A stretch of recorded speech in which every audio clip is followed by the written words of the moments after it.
హీరోగా ఇండస్ట్రీని ఏలిన తర్వాత కమెడియన్గా, సహాయ నటుడిగా ఇతర చిన్న చిన్న పాత్రలు చేయడమంటే కాస్త ఇబ్బంది.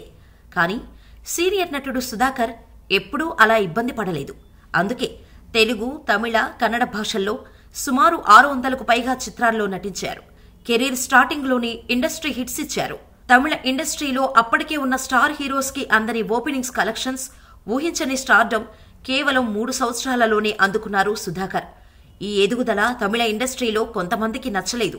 అందుకే సినిమాలు రిలీజ్ కాకుండా చేశారు. అందుకే తెలుగు ఇండస్ట్రీకి వచ్చి విలన్గా, కమెడియన్గా, క్యారెక్టర్ ఆర్టిస్టుగా వచ్చిన ప్రతి చిన్న వేషాన్ని వేసి అలరిస్తూనే ఉన్నారు సుధాకర్. మరో రజనీకాంత్, ఒక మెగాస్టార్ రేంజ్ లో ఉండాల్సిన సుధాకర్ ని తొక్కేసింది ఎవరు?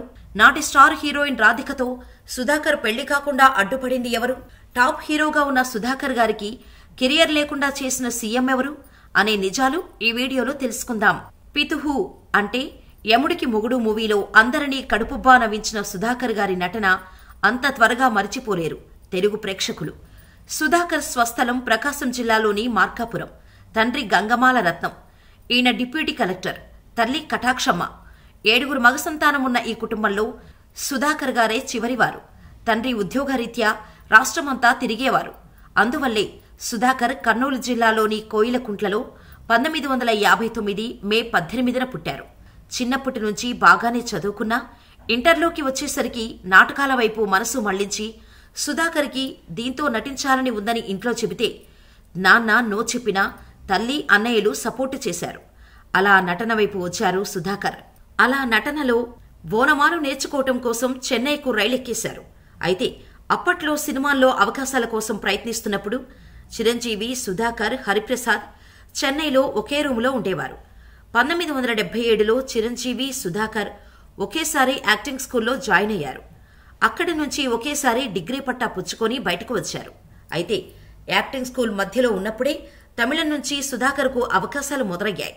ఆ సమయంలో దర్శకుడు భారతీరాజా సుధాకర్కు ఛాన్స్ ఇచ్చారు.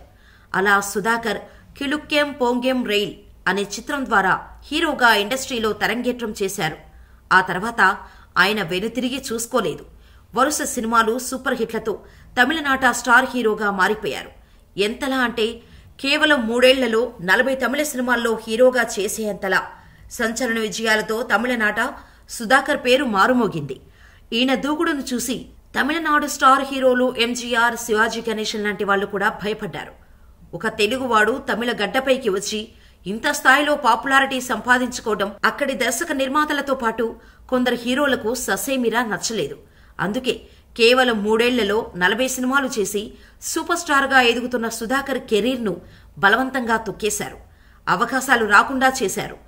కేవలం తెలుగువాడు అనే ఒకే ఒక్క కారణంతో సుధాకర్ తమిళ ఇండస్ట్రీలో నిలదొక్కుకోలేకపోయారు.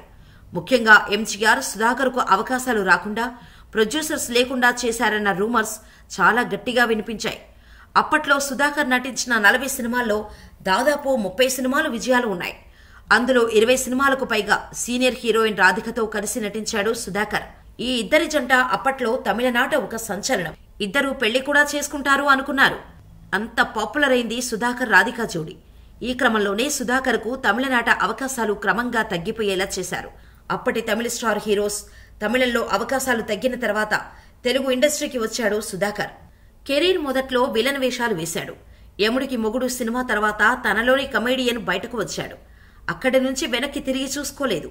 ఏకధాటిగా 600 సినిమాలు చేశాడు. కెరీర్ పిక్స్ లో ఉందనగానే సుధాకర్ 2010 జూన్ 29న అనారోగ్యంతో ఆసుపత్రిలో చేరి కోమాలోకి వెళ్లిపోయారు. 2015లో కోలుకున్న ఆయన మీడియాకు ఇంటర్వ్యూలు ఇస్తూ కొన్ని సినిమాలు నిర్మించనున్నట్టు ప్రకటించారు. అయితే అప్పట్నుంచి ఆయన మరణించారంటూ కొన్ని వదంతులు రావటం మొదలైంది. పలు మీడియా సంస్థలు కూడా సుధాకర్ కన్నుమూశారంటూ అదే వార్తను క్యారీ చేశాయి. దీంతో తాను ఆరోగ్యంగానే ఉన్నానని, చాలా సంతోషంగా ఉన్నానని, దయచేసి తప్పుడు సమాచారాన్ని ప్రచారం చేయవద్దని ఓ వీడియోను రిలీజ్ చేశారు సుధాకర్. అయితే ఈ వీడియోలో సుధాకర్ ని చూసిన తర్వాత ఆయన ఫ్యాన్స్ షాక్ అయ్యారు. ఎంతో అందంగా, ఆరోగ్యంగా ఉండే సుధాకర్ ఇలా అయిపోయారేంటి అంటూ కామెంట్స్ చేశారు కూడా. ఇటీవలే ఓ ఇంటర్వ్యూలో మాట్లాడుతూ నటి రాధికతో తనపై వచ్చిన రూమర్స్ పై స్పందించారు. 1983 జనవరి 9న తెలుగుదేశం పార్టీ ఏర్పడిన రోజునే నా పెళ్లైంది. విజయవాడ కనకదుర్గమ్మ గుడిలో పెళ్లి చేసుకున్నా. పెద్దలు కుదిర్చిన వివాహమే. నేను ఫస్ట్ పెళ్లి చూపుల్లో చూసిన అమ్మాయినే పెళ్లి చేసుకున్నా. సినిమా వాళ్ళంటే రకరకాల రూమర్స్ వస్తుంటాయి. నా మీద కూడా అప్పట్లో చాలా రూమర్స్ వచ్చాయి. తమిళ్లో రాధికతో ఎక్కువ సినిమాలు చేయటం వల్ల ఆమె నేను కలిసి తిరుగుతున్నాం, అది ఇది అంటూ భయంకరమైన రూమర్స్ వచ్చాయి. వాటిని నేను పట్టించుకునేవాణ్ణి కాదు. ఇదే కాదు, నాకు ఎలాంటి చెడు అలవాట్లు లేవు. కాఫీ ఎక్కువ తాగుతా, టీ అప్పుడప్పుడు. ఏదైనా ఫంక్షన్ పార్టీలు జరిగినప్పుడు ఓ గ్లాస్ బీరు తాగేవాడిని. అది కూడా ఎక్కువగా తాగింది లేదు. ఫుడ్ విషయంలో కూడా చాలా జాగ్రత్తగా ఉండేవాడిని. కానీ ఏదీ చెప్పి రాదు కదా, ఆరోగ్యం అలా పాడైంది. చావు వరకు వెళ్లి వచ్చాను. కోమా నుంచి బయటపడ్డాను. ఇప్పుడు ఆరోగ్యం బాగానే ఉంది అంటూ చెప్పుకొచ్చారు నటుడు సుధాకర్. ఇప్పుడు ఆయన ఆరోగ్యం కుదుటపడటంతో తన ఒక్కగానొక్క కొడుకు బెన్నీని ఇండస్ట్రీకి పరిచయం చేయబోతున్నారు. త్వరలో తన కొడుకు సినిమాల్లోకి రాబోతున్నారని ప్రకటించారు సుధాకర్. అంతేకాకుండా తనకు అవకాశాలు రాకుండా తమిళనాట కొందరు కుట్ర చేశారని, అందుకే సూపర్ స్టార్ కావాల్సిన నేను ఒక సాధారణ నటుడిగా మిగిలిపోయాను అంటూ ఆవేదన చెందారు. అన్నీ అనుకున్నట్టు జరిగితే సుధాకర్ కెరియర్ సవ్యంగా సాగి ఉంటే ఈరోజు ఈయన మరో రజనీకాంత్, చిరంజీవి అయి ఉండేవారు కూడా. ఏదేమైనా మనవాడు కాదు అనే ఒకే ఒక్క కారణంతో సుధాకర్ కెరీర్ను దౌర్జన్యంగా లాగేసుకున్నారు తమిళనాట కొందరు హీరోలు. సుధాకర్ గారి సినిమాలలో మీకు నచ్చిన క్యారెక్టర్ ఏంటో మాకు కామెంట్ ద్వారా తెలియచేయండి.